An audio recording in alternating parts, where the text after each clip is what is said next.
5 hal yang menyesatkan dari pernyataan Pak Anies pada debat Capres 7 Januari 2024. Nah itu menurut saya skornya justru di bawah 5, Mas Ganjar. Gak usah takut, disebut aja angkanya berapa gitu loh. Kayak saya gitu loh. 11, Mas, dari 100. Pertama, pernyataan Pak Anies yang mengatakan skor Pak Menhan berada di angka 11/100 ini tentu salah karena Pak Menhan telah berhasil membawa Indonesia menjadi peringkat pertama di Asia Tenggara dan peringkat ke-13 di dunia. Peringkat ini dirilis oleh Global Firepower yang mengukur kemampuan Indonesia dari SDM-nya, SDA-nya, kemampuan personil, dan kapabilitas perang dari Angkatan Darat, Udara, dan Laut. Sehingga Pak Menhan bisa dikatakan sukses membawa Indonesia menjadi nomor 1 di Asia Tenggara. Kedua, pernyataan Pak Anies yang mengatakan bahwa Pak Prabowo membeli alutsista berdasarkan preferensi atau kebutuhan pribadi atau selera pribadi. Hal ini tentu salah. Jadi bukan memutuskan untuk belanja alutsista berdasarkan selera dan berdasarkan preferensi masa lalu, tapi Dassault Rafale merupakan opsi yang paling pas untuk Indonesia karena Indonesia membutuhkan pesawat generasi 4,5. Sebenarnya Indonesia membutuhkan pesawat generasi kelima karena negara-negara lain sekarang sudah mengembangkan generasi ke-6. Namun Amerika Serikat tidak mau menjual F-35-nya kepada Indonesia yang merupakan generasi kelima. Dan Indonesia juga tidak dibiarkan untuk membeli pesawat generasi kelima dari Sukhoi atau Rusia.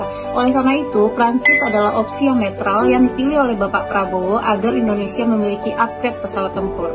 Informasi menyesatkan lainnya dari seorang Anies Baswedan adalah mengatakan tidak ada kenaikan gaji yang diusahakan oleh Pak Prabowo kepada prajurit TNI. Hal ini sangat salah karena pada tahun 2019 kenaikan gaji dialami oleh TNI dan Polri sebanyak 5%. Dan tahun 2024 ini Pak Prabowo juga mengusahakan kenaikan gaji TNI Polri sebesar 8%. Oleh karena itu Pak Anies Baswedan harus melihat data dulu sebelum omon-omon. Hal lainnya yang menyesatkan dari Anies Baswedan adalah mengatakan bahwa pertahanan negara tidak ada yang perlu dirahasiakan. Hal ini sangat salah. tidak ada yang perlu dirahasiakan. Tidak ada yang perlu dirahasiakan.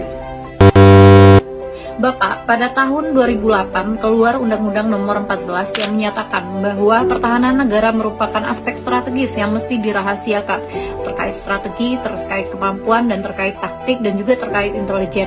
Oleh karena itu, pertanyaan Bapak yang mengarah untuk Pak Prabowo membuka rahasia negara itu sangat salah dan tidak negarawan sama sekali. Pernyataan menyesatkan Pak Anies Baswedan lainnya mengatakan bahwa 700 triliun anggaran Kemhan hanya digunakan untuk membeli alutsista bekas.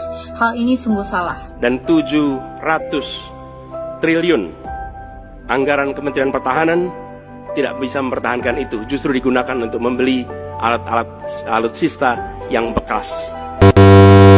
Karena dari tahun 2020 hingga tahun 2024, Kemhan mendapatkan 680 triliun untuk anggarannya. Namun hanya 15-17% yang digunakan untuk membeli alutsista. Dan alutsista bekas yang dimaksud adalah Mirage 2000-5, yaitu rencana pembelian bekas dari Qatar. Namun hal ini masih ditunda oleh Kemhan karena kemampuan fiskal Indonesia yang masih belum mencukupi. Sehingga pernyataan Pak Anies ini adalah fitnah dan tidak berdasarkan data. Like it, I do it like it's rock with me.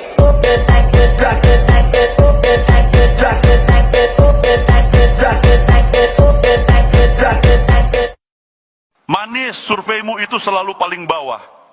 Kita di partai pusing semua, koalisi juga kebingungan. Gimana ini? Maaf Pak, saya sudah berusaha sekuat tenaga. Pas di debat juga saya mati-matian buat ngambil perhatian masyarakat. Ya tetap aja, tapi datamu itu ngawur. Bilang angin nggak punya KTP segala. Saya yang malu. Haduh, Nies. Itu saya berusaha kalem aja Pak buat ngeles. Kesalahan masa lalu kamu itu kebanyakan sih. Saya juga merasa dibohongin nih sama si Mimin. Di awal, dia janjiin banyak banget hal. Sampai maunya jadi ketua. Tapi malah zong. Pak, kesalahan itu saya sudah tutup-tutupin. Kalau soal Cak Mimin, saya juga sebenarnya capek Pak. Coba minta mulutnya diem aja. Percuma saya angkat wakil kalau nggak ada gunanya. Makin kelihatan kan kerenan Ngab Gibran? Iya bener Pak. Oke, bakal saya sampein.